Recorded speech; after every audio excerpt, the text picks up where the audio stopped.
Hello dear viewers, આજે આપણે letter ઈ S sound ઉપર વર્ક કરવાના છીએ. એની સ્ટોરી અને રાઇમ્સ બે આજે આપણે સાંભળીએ.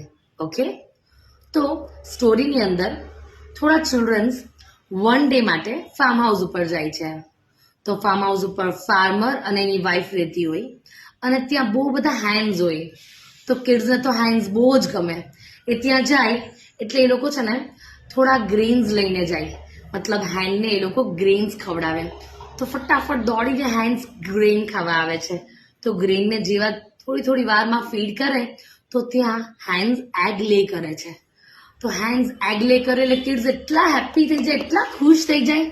તો કિડ્સ એ એગને લઈને કિચનમાં જાય છે. કિચનમાં ફાર્મરની વાઈફને કહે છે કે મને એગનું કંઈ ફૂડ બનાવીને આપો. તો ત્યાં જઈ અને ફાર્મરની વાઈફ એગનું પેનની અંદર કંઈક ફૂડ બનાવે છે. તો એ એગને કેવી રીતના તોડે છે એ જુઓ તમે. ઓકે, એગને આવી રીતના ક્રેક કરે છે. ઓકે, એ જેવી રીતના ફોડે ને તો એ ટાઈમ ઉપર કેવો સાઉન્ડ આવે? એ.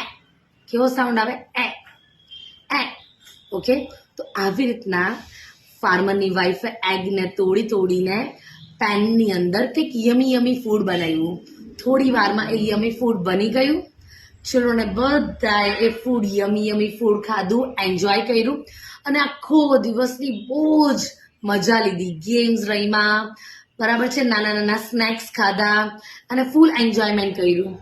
તો એવી રીતના આપણે અહીંયા સ્ટોરીને એન્ડ કરીએ છીએ. હવે નાવ આપણે કરવાના છીએ rhymes of letter E. Eggs in the pan, eggs in the pan, crack the egg like this, crack the egg like this, crack the egg like this. તો આવી રીતના આપણે રાઇમ્સ પણ સિંગ કરવાના છીએ. ઓકે, તો પ્લીઝ ડિયર વ્યુઅર્સ, સ્ટોરી અને rhymes બંનેને મેમોરાઇઝ કરજો, બીકોઝ આની અંદરથી આપણને એક જ સાઉન્ડ મળે છે, S sound. Okay, by everyone.